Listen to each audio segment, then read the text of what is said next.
इसके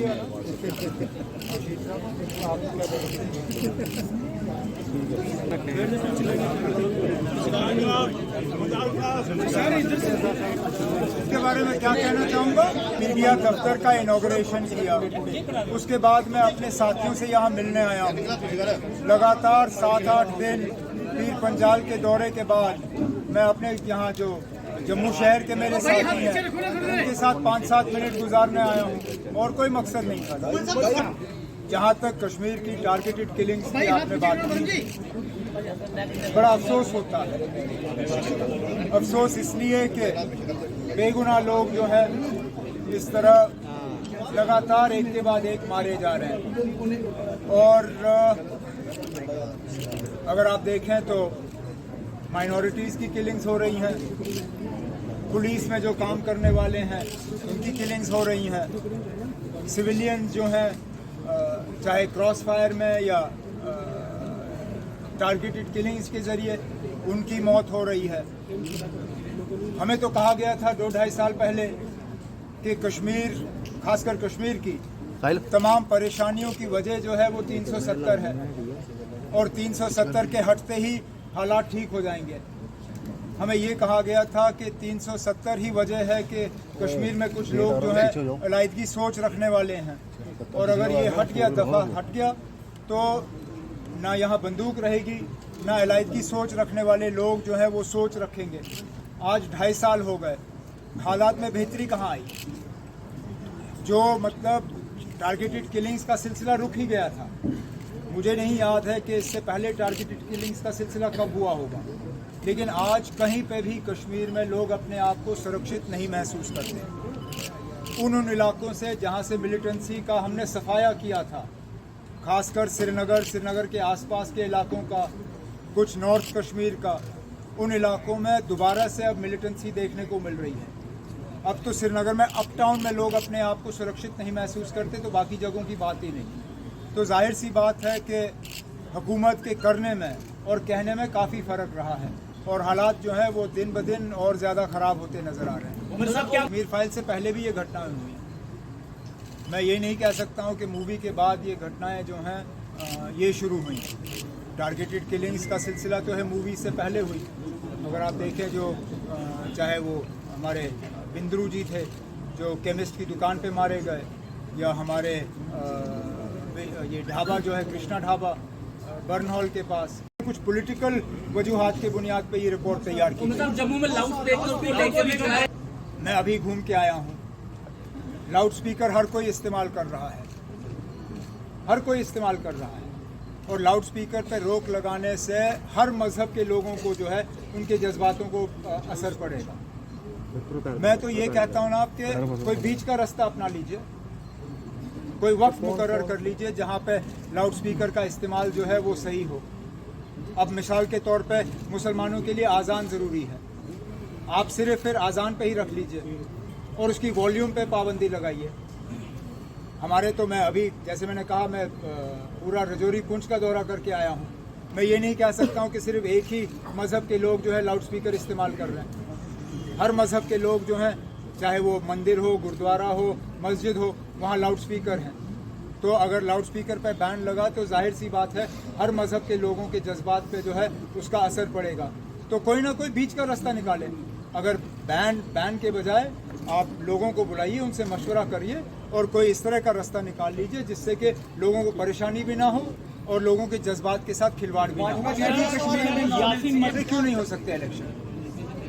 क्या या तो फिर हुकूमत ये कहे, मुझे कोई एतराज़ नहीं है, गवर्नमेंट ये कहे कि आज जम्मू कश्मीर में 96 से ज़्यादा बदतर हालत है। अगर वो ये मानने के लिए तैयार है तो फिर मुझे कोई एतराज़ नहीं है, ना वो ना करें इलेक्शन, क्योंकि इससे पहले भी 90 और 96 के बीच में इलेक्शन नहीं करा सके, ना वो असेंबली के करा सके ना वो पार्लियामेंट के करा सके। अगर आज हालात का बहाना बनता है तो फिर सीधा सीधा वो ये बात तस्लीम कर रहे हैं कि आज जम्मू कश्मीर में 96 से ज़्यादा बदतर हालत है। अगर वो ये मानने के लिए तैयार है मुझे कोई एतराज़ नहीं है। आपका दूसरा सवाल, जाहिर सी बात है, हालांकि जहाँ तक मुझे याद है अयोध्या मामले के जजमेंट के बाद बीजेपी ने शायद ये कहा था कि अब इसके बाद मंदिर की सियासत नहीं होगी, अब वो बाकी चीज़ों पर फोकस करेंगे, डेवलपमेंट पे, और जिन चीज़ों का आपने जिक्र किया। लेकिन अब लगता है एक के बाद एक ये नए जो हैं विवाद पैदा किए जा रहे हैं, और मुझे लगता है कि शायद मुल्क की हालत जो है इकोनॉमिकली और हर लिहाज से जो ख़राब होते हुए नज़र आ रही है, ये उस चीज़ से डाइवर्जन की बात है। सज्जाद लोग कह रहे हैं कि कश्मीरी पंडित की मृत्यु। मैं नहीं कह सकता हूँ कुछ ना, मैं नहीं जानता हूँ, वो बेहतर जानते हैं कि ना इस पानी के रंग का हालात पर क्या असर पड़ेगा, वो आप उनसे पूछें। तो कोई उनके जो मालिक हैं उनकी किलिंग, उनके ऊपर जो टारगेट हमला हुआ तो वो पिक्चर से पहले हुआ, तो ये कहना कि किलिंग्स का सिलसिला मूवी के बाद शुरू हुआ ये गलत है। लेकिन मूवी ने माहौल बनाने में कोई रोल अदा नहीं किया। कुछ लोग जो हैं माहौल बना सकते हैं, कुछ लोग माहौल बिगाड़ सकते हैं। इस फिल्म ने माहौल बनाने में कोई रोल अदा नहीं किया। रोल मतलब कितना माहौल बिगाड़ा है वो फैसला आपको खुद करना होगा, इस वजह से नहीं। हालांकि ये भी एक बहुत बड़े वजह है।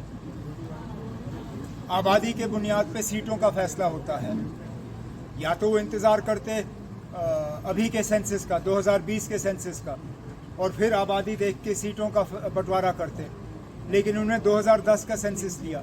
आप 2010 के आंकड़े ले लीजिए, उसमें देख लीजिए कश्मीर और जम्मू में आबादी में फ़र्क कितना है, और फिर देख लीजिए क्या ये 6 और 1 का फैसला ये सही है या गलत है।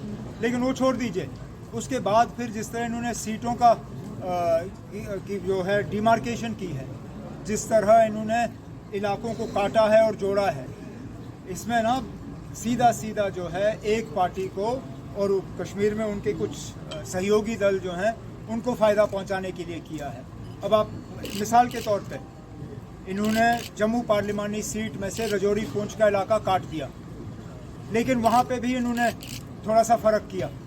अब कालाकोट का इलाका जो है, कालाकोट सुंदरबनी, वो काट के जम्मू के साथ रखा, लेकिन नौशहरा का इलाका जो जम्मू से थोड़ा ज़्यादा करीब बनता है उसको अनंतनाग के साथ रखा। अब मुझे समझा दीजिए क्यों? अगर कालाकोट और सुंदरबनी को जम्मू के साथ रखना था तो फिर नौशहरा को रखना था, और अगर नौशहरा का अनंतनाग के साथ बनता था तो फिर सुंदरबनी कालाकोट का क्यों नहीं? ज़िलों में इन्होंने इस तरह फ़र्क किया, और यही सब जगह यही हाल है। तभी तो हम जाके कहते हैं ना, है नहीं एयरपोर्ट में स्टोन पेल्टिंग तो चली ना, बीच बीच में स्टोन पेल्टिंग तो हम लोगों ने भी बंद करा दी थी। लेकिन हालात अगर हमको इन हालात में नॉर्मल सी नज़र आ रही है, जहां सरकारी मुलाजिम अपने दफ्तर में टेबल के पीछे बैठे गोलियों का शिकार हो, या पुलिस का जवान घर बैठे बैठे गोलियों का शिकार हो, या इसी तरह और जो टारगेटेड किलिंग्स हुई हैं, अगर ये नॉर्मल सी का एक उनको नया रूप नज़र आ रहा है तो मैं इसमें कुछ कह नहीं सकता। लेकिन अब मैं इतना ज़रूर कहूँगा कि फ़्लाइट्स और टूरिज़्म जो है वो नॉर्मल सी नहीं है। नॉर्मल सी ये है कि खौफ ना रहे, डर ना रहे, कश्मीरी हमारे पंडित जो हैं वहाँ से भागे ना, वो तो सब नौकरी छोड़ के भागने के लिए तैयार हैं। क्या ये नॉर्मल सी है? मजबूरन इंसाफ हासिल करने के लिए वो पीएचडी के लीडरों से मिले। पीएचडी के लीडर फिर गवर्नर साहब के पास गए कि किसी तरह ये जो कश्मीरी पंडितों का दोबारा कश्मीर छोड़ के भागने का प्रोग्राम बन रहा है, इस पे रोक लगे। ये नॉर्मल सी नहीं है ना, वो जहाज बस वो तशरीफ लाएं और हमारे साथियों को लीड दें।